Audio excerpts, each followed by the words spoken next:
not that great. I am driving home through northern Nevada, and for anyone that's ever had a soft top, they're noisy, but they're easy to take off on your own. So hopefully I can get some of the audio so it's not so windy.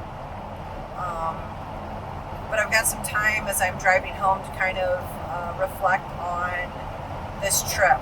And for those of you that don't really know me, I'm Susan Albright, and I took a 7-day vacation, which is unheard of for me. And I drove with my dog and I. She's in the back sleeping, but if you hear her snore, just ignore her. She's passed out. She's had enough of vacation time. I left from Oregon to Boise, Idaho to see my sister and brother-in-law and my nephew, his wife, and my great nieces.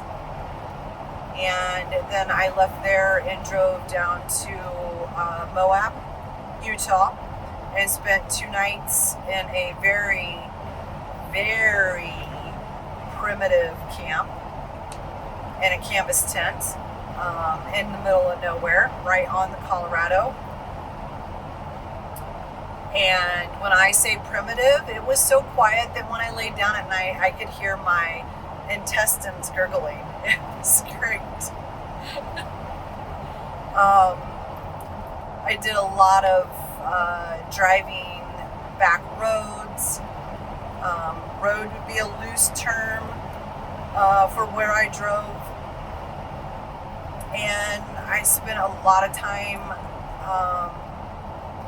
just in my own thoughts. I spent a lot of time kind of processing this last year, if not 4 years of my life, which have been anywhere from total elation to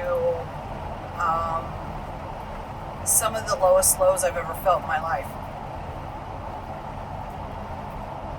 And I was able to really be out in nature to do that. Nature seems to be my go-to when it comes to processing. It's me being out in the mountains or by a river and the quiet. And it was 2 days that I really didn't have to talk because of what I do for a living. I'm a nurse practitioner. I work in urgent care. I do a lot of talking, and I get a lot of decision fatigue from making so many decisions so quickly. And I didn't have to make a decision. I didn't have to talk to anybody. I didn't really have cell service where I was. So I spent that time just with myself, which was great. I left Moab and drove to Morrison, Colorado, and saw Lord Huron. Yay. For anyone who's ever seen them, they're great. I went to Red Rock Amphitheater. I was gifted a ticket to see them. It was one of my Christmas gifts. So it was an electric, amazing concert. Definitely very entertaining. Their music is very folk, indie, just really good. I love them. If you like Western, indie, folk type of music, check them out. They've got great songs with a lot of great meaning. And they're a little bit quirky, which I love. I love the unusual and not the mainstream. And I love people who write their own music and are songwriters. They live it, they write it, they sing about it, they're passionate about it. So that was an amazing experience to get to see them. And then we got up the next morning and I drove from Morrison, Colorado into Elko, Nevada. Found a yurt on Airbnb that was out in the middle of nowhere. Got about 6 hours of sleep. Got back up this morning, hit the road, and I should be back home about 6 to 7 p.m. tonight. So I kind of have this time right now of driving. There's no cell service. I'm on Highway 140 heading up into Lakeview and then to Klamath Falls and over. And I can say the first part of the drive was a lot of excitement. The driving by yourself, keeping myself entertained, my brain entertained, because it constantly has to be. So listening to audiobooks, downloaded podcasts. I talked on the phone to family and friends, and I did a lot of talking to higher self, and kind of, living in the moment. Like I said, coming out here, I was really excited. It's like, yeah, this is great. Here I'm doing it. I am an independent female. I love this. This is the first vacation I've taken by myself, so I didn't quite know what to expect. Security was always, and safety was always a concern, because I am by myself with the dog. She, if anybody's ever met her, she's not much of a guard dog. You have to beware of owner, not the dog. I would imagine she would probably get a little protective if somebody did something, but I've never seen it, and I don't really want to. She is the most chill Stafford Terrier. She's a pit bull. The most laid-back thing in the world, for those of you who know her. But honestly, I have not had any problems. I've always made sure that where I've gone has been well lit, well populated. I know my path before I go there. I was dropping pins, going along. I am a concealed carry, so I checked all the laws coming across and knew that I wasn't breaking any laws. And so, you just follow kind of your safety checks of what you're doing, where you're going, and everybody knows, okay, this is where she's at. Driving in the Moab was amazing for those who have been there. The red rocks, the barren landscape, I love that. High desert plains, shrubs, mesquite kind of look. It reminds me a lot of West Texas. We were back and forth through West Texas for about 3 years, and it's an area that I really hold dear to my heart.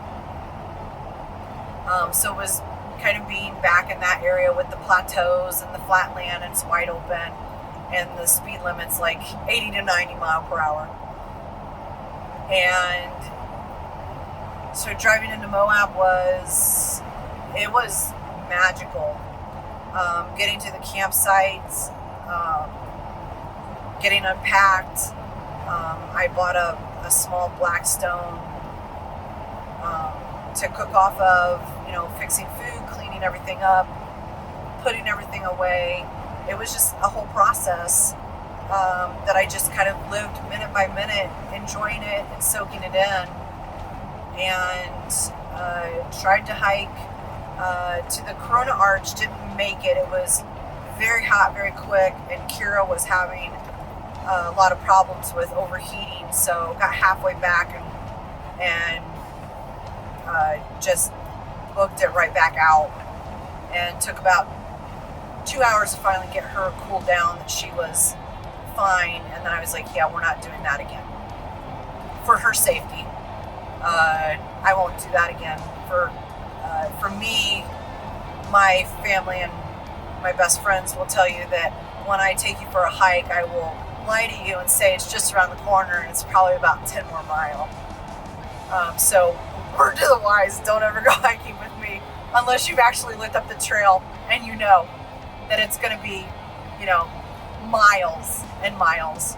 But I always will entertain you and have water and lots of snacks. So there's the bonus. I love to hike. I think as I'm, driving through this and doing the things that I love and seeing sights, that it's like, wow, I've missed this, because my last year and a half of my life has been so consumed with a disillusion and with separation from that old life that I've known for 33 years, and separation of that old person of who I was, and also kind of sitting down and realizing that living a life of trauma since I've been a young age, trauma doesn't allow you to form a personality. You form a survival. So I have always been a personality of survival, not a personality of thrive. So the last year and a half has been definitely just survival, working a lot, closing things down, doing my best, being pushed to unimaginable situations, and coming out of it on the other side going, okay, hey, yeah, I did that. I'm good. Like, I'm solid. My feet are on the ground. I'm alive. I love myself. I've got my family. I've got my best friends. I have two. For those of you who don't know, I am blessed with two amazing best friends. I keep a very small circle, a very private individual. And so I survived it. That. And so now I'm faced with, oh gosh, wow, who am I? Because now I'm past survival brain. I'm moving into thriving brain, still going to counseling, still going to EMDR, still doing acupuncture, still doing Reiki, still doing massage therapy, still doing meditation. And I'm to the point of, who am I? Who is this person at 52?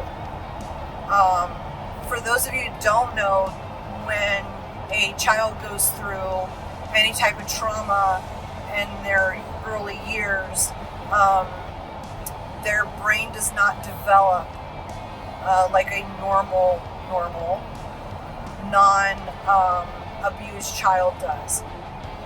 And I did not know this until I started working in reading about trauma, reading some amazing books and podcasts, and learning that I have to shift everything from that lizard brain in the back to the frontal cortex that processes in the front. And there's a few ways that you can do that. EMDR is one of them. And that is why I still continue to work with EMDR with my counselor, who has been a godsend for the last 3 years. She puts up with a lot of my crap. But children who are slower at learning or neurodivergent, a lot of times are dealing with trauma at home. And I think that the school systems are becoming more in tune with this. I'm hoping, as the research is coming out, Trauma also changes the brain itself. It doesn't develop, and it does explain a lot of my struggles going through elementary school, my struggles with reading and math, and not where my peers were. And I finally had a teacher in third grade that said, we're going to work really hard together and get you to where you need to be. So I wasn't struggling, so I didn't have such low self-esteem. And by the time I was in sixth grade, I had another two teachers that really worked with me, that I was able to read at a college level by sixth grade. So I caught up. School was always a struggle.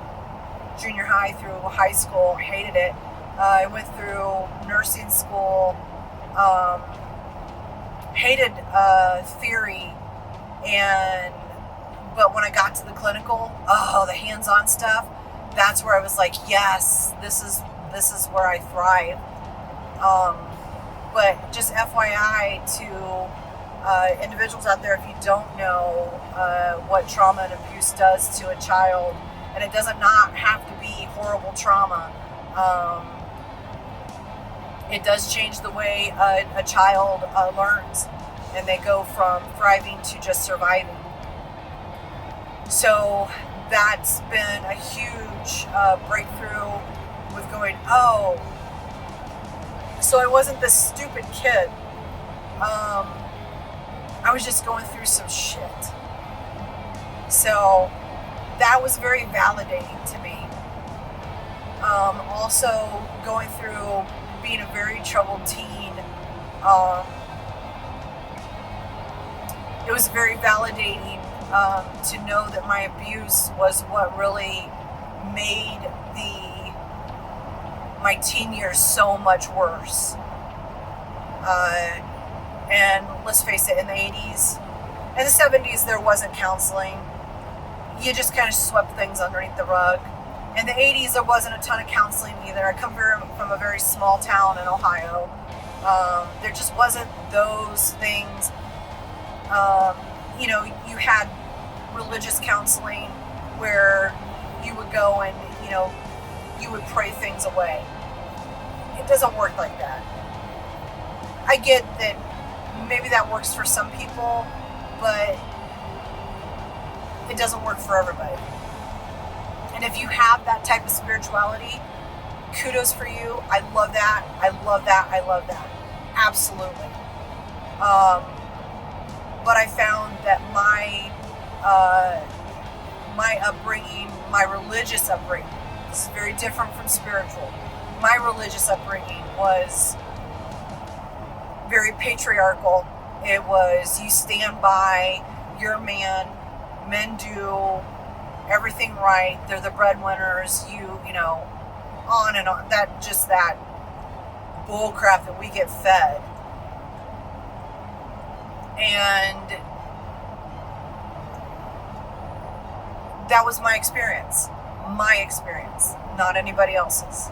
So, yes, the last 3 to 4 years I've been deconstructing my Christianity beliefs. Do I believe in a God? Yes. Do I believe in the God of Abraham? No. Do I believe that Jesus walked the earth? Absolutely. Do I believe Jesus' teachings? Absolutely. Jesus doesn't preach hate. He hated religion. The man went into chapels and markets and flipped tables. This man, if he was alive today, would be crucified again because people would not follow him because he was so radical for his day and age. The only thing that Jesus wanted us to do was love, and that's it. Not judge, not be a hypocrite, but to love. So that's my spiel. We're leaving it there. wanted to give you an idea of what I'm driving on right now. Now, obviously, I'm not holding my camera. I can manipulate all this in my vehicle without messing with the camera. So, everybody calm down. It's okay.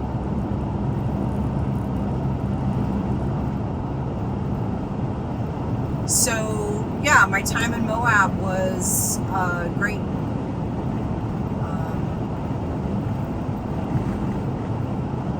It was a lot of soul searching and some downtime.